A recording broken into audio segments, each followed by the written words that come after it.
श्री स्वामी समर्थ. जय जय स्वामी समर्थ. श्री गुरुदेव दत्त. वावसीमा या चॅनलमध्ये तुम्हा सगळ्यांचं अगदी मनापासून स्वागत आहे. स्वामी महाराज तुमच्या मनातल्या सगळ्या चांगल्या इच्छा पूर्ण करोत हीच स्वामीचरणी प्रार्थना करून आज आपण आपल्या सुंदर अशा व्हिडिओला सुरुवात करणार आहोत. तर आपला आजचा विषय आहे की घरातील स्त्रीनी कोणत्या वेळेस आंघोळ करणे गरजेचे आहे. जी स्त्री या वेळेत आंघोळ करते तिच्या घरी सदैव लक्ष्मी वास करते. तर पाहूया ती वेळ कोणती आहे. भगवान विष्णू म्हणतात, गरुड पुराणामध्ये मानवी जीवनाबद्दल कोणती कार्य कधी करावीत याबद्दल सर्व काही सांगितलेले आहे. विशिष्ट कार्य विशिष्ट वेळी केल्याने माणसाला कधीही संकटाचा सामना करावा लागत नाही व त्याच्या जीवनामध्ये सुख व समृद्धी येते. तसेच माणसाच्या झोपण्याच्या वेळी, उठण्याच्या वेळी व तसेच आंघोळ करण्यासाठी देखील वेळ निश्चित केलेली आहे. असेच एकदा भगवान विष्णू आणि माता लक्ष्मी क्षीरसागरातील शेषनागांच्या शय्येवर विसावले होते. त्यानंतर गरुड पक्षी त्या ठिकाणी येतो आणि भगवान विष्णू आणि माता लक्ष्मीला विचारू लागतो, हे परमेश्वर, या पृथ्वीला मी भेट देऊन आलो आहे. मी पाहिलं आहे की पृथ्वीवर अनेक लोक रोज अंघोळ करतात, परंतु तरीही ते दुःखी राहतात. त्यांच्या दुःखी होण्याचे कारण काय? हे परमेश्वरा, कृपया मला सांगा की स्नान करण्याचा सर्वोत्तम मार्ग कोणता आहे? अंघोळ कधी आणि कशी करावी? स्नान करताना कोणते मंत्र जपावेत? हे सर्व प्रश्न जाणून घेण्याची माझ्या मनात इच्छा निर्माण होत आहे. गरुड महालक्ष्मीला म्हणतात, हे माते, मी असेही पाहिले आहे की अनेक स्त्रिया रोज स्नान करून तुमची पूजा करतात, मग तरीही तुम्ही त्यांच्या घरात राहत नाही. याचे कारण काय? असा प्रश्न गरुडजी विचारतात. तेव्हा भगवान विष्णू म्हणतात, पक्षाचा राजा गरुड, तू योग्य प्रश्न विचारला आहे. अंघोळ करणे फार महत्त्वाचे आहे.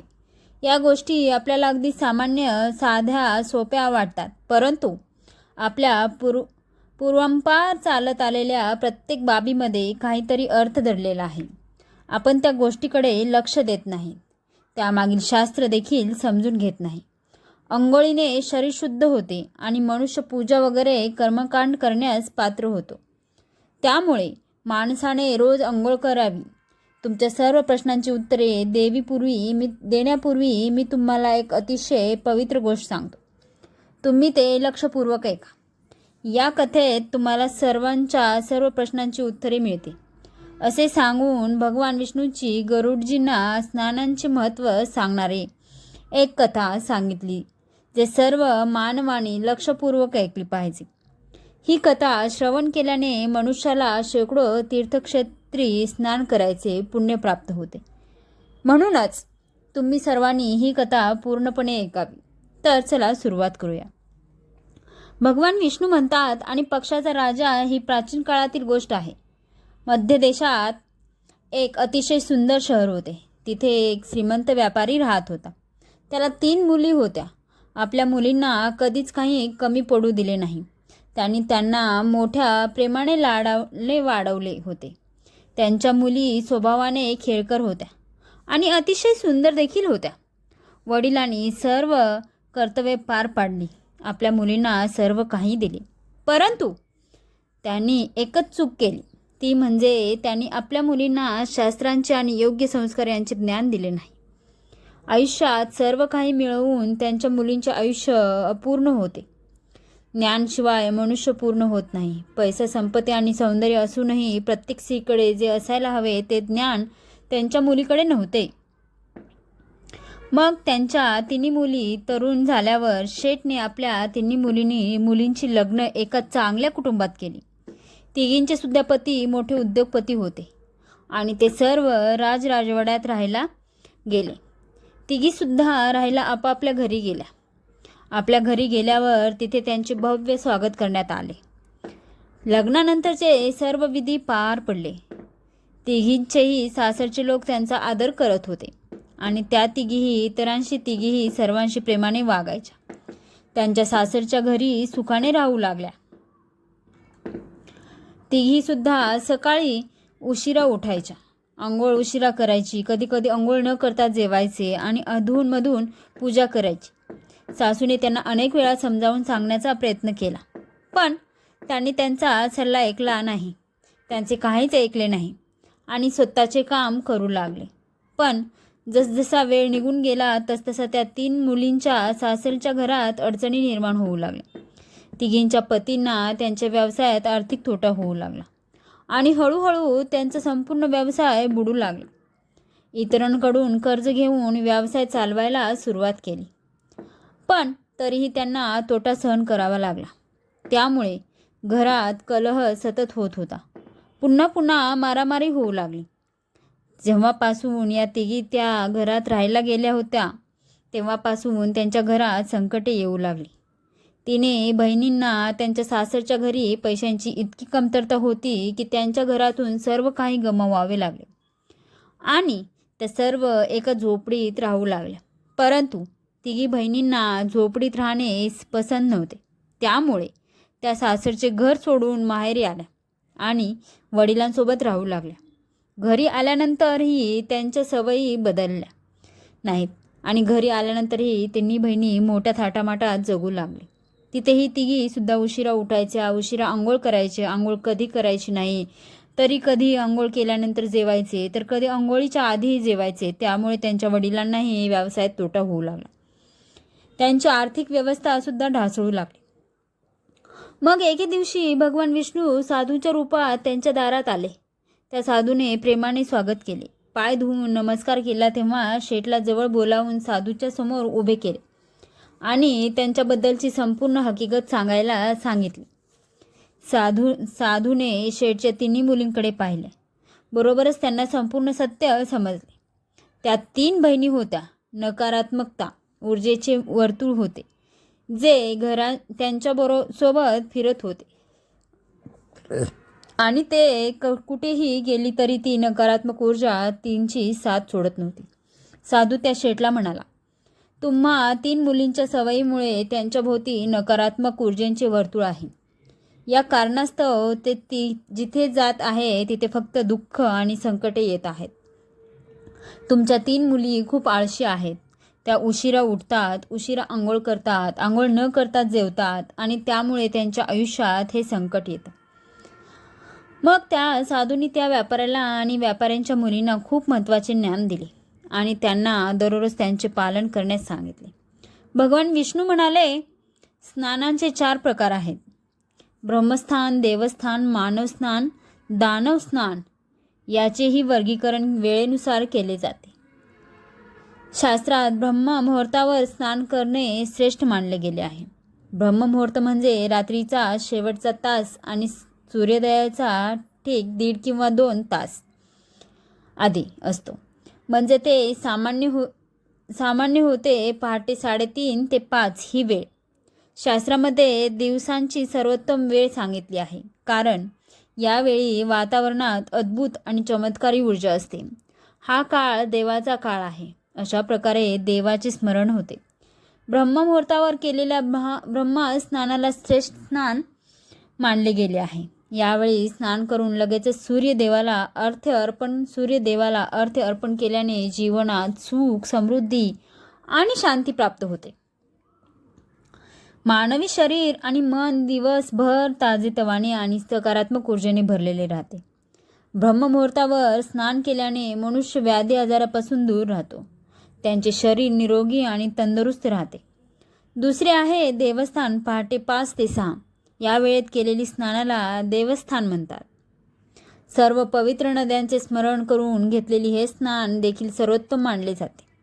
अशा वेळी आंघोळ केल्याने मानवी शरीरात सकारात्मक ऊर्जा निर्माण होते आणि शरीरातील सर्व प्रकारची नकारात्मकता आणि वाईट गोष्टी दूर होतात. देवस्थानांच्या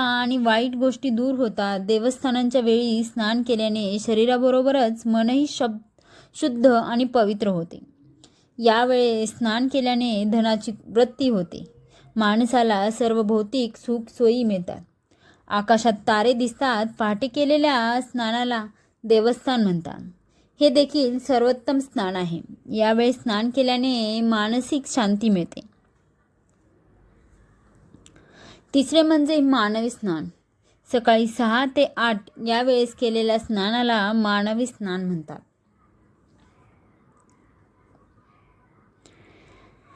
सूर्योदयाच्या वेळी किंवा सूर्योदयानंतर केले जाते. यावेळी स्नान करणे देखील चांगले मानले जाते. दिवस शरीरात ताजेपणा आणि सकारात्मक ऊर्जा असते, जी आपल्याला कोणतेही काम करण्यास प्रोत्साहित करते. परंतु सूर्य दिसल्यानंतर 2 तासांनी कधीही स्नान करू नये. म्हणजे चौथे स्नान म्हणजे सकाळी 8 नंतर आंघोळ करणे.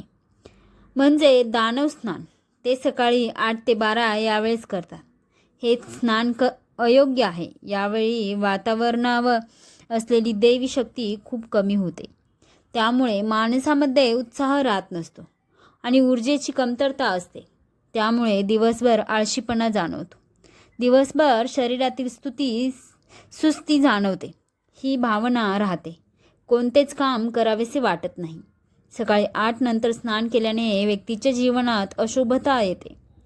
त्यांच्या शरीरात नकारात्मक ऊर्जा राहू लागते. असा माणूस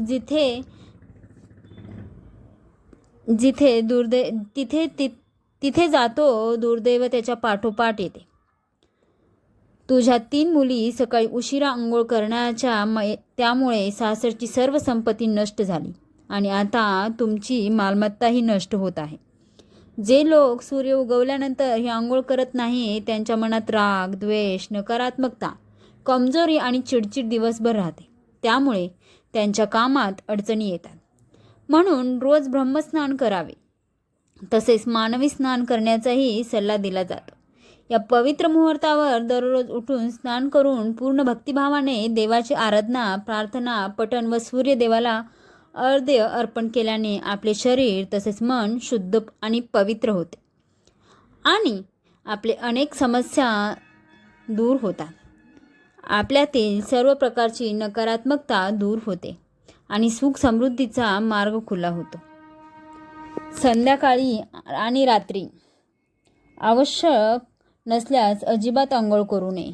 भगवान विष्णू म्हणतात, आता मी तुम्हाला अत्यंत महत्त्वाच्या मंत्राबद्दल सांगणार आहे, ज्याचा जप स्नान करताना करावा. म्हणूनच या मंत्राचा जप करताना जो कोणी स्नान करतो त्या क्षणी त्याची सर्व पापे नष्ट होतात. त्याचे दुर्दैव ही नष्ट होऊन त्याला सुख समृद्धी प्राप्त होते. तो मंत्र म्हणजे पुढील प्रमाणे आहे. लक्षपूर्वक ऐका. गंगेच यमुने चैव गोदावरी सरस्वती नर्मदे सिंधू कावेरी जलस्मिन सन्निध गुरु. याचा अर्थ, हे गंगा, यमुना, गोदावरी, सरस्वती, नर्मदा, सिंधू आणि कावेरी माता, तुम्ही सर्व माझ्या स्नानांच्या पाण्यात या मंत्रांचा जप केल्याने, सर्व तीर्थक्षेत्रात स्नान केल्याने पुण्य प्राप्त होते. अशा प्रकारे भगवान विष्णूंनी त्या शेठला स्नानाचे महत्त्व सांगितले. तेव्हा शेठच्या 3 मुलींनाही त्यांची चूक समजली. त्या तिघीही आपापल्या सासरच्या घरी राहायला गेल्या आणि भगवान विष्णूंनी सांगितलेले सर्व स्नानांचे नियम पाळू लागले. सकाळी सकाळी ते नियम पाळू लागले. तिघी सकाळी ब्रह्ममुहूर्तावर उठून रोज स्नान करून सूर्याला पाणी देऊ लागल्या. रोज सकाळी आंघोळ केल्याने त्यांचे शरीर शुद्ध झाल्याने ती नकारात्मक ऊर्जा देखील हळूहळू नष्ट झाली. तिच्या पतीचा व्यवसाय चांगला चालू लागला आणि तिघींचे गमावलेले सर्व वैभव तिघीला परत मिळाले आणि तिघी बहिणी आनंदाने राहू लागल्या. आपल्या आयुष्यात आंघोळीला खूप महत्त्व आहे. आंघोळीनंतर केली जाणारी सकाळची पूजा ही सकाळीच झाली तरच त्यांची शक्ती मिळेल. म्हणून मनुष्याने कितीही उशिरा झोपले किंवा कितीही काम असले तरीही लवकर उठून स्नान करावे. स्नान आणि देवपूजा ही वेळेतच झाली पाहिजे, तरच तिचा आपल्या जीवनावर उपयोग, नाहीतर मग आजारांना आमंत्रण. कारण मनुष्य जे काही कर्म करतो त्या प्रत्येक कर्माला महत्त्व असते.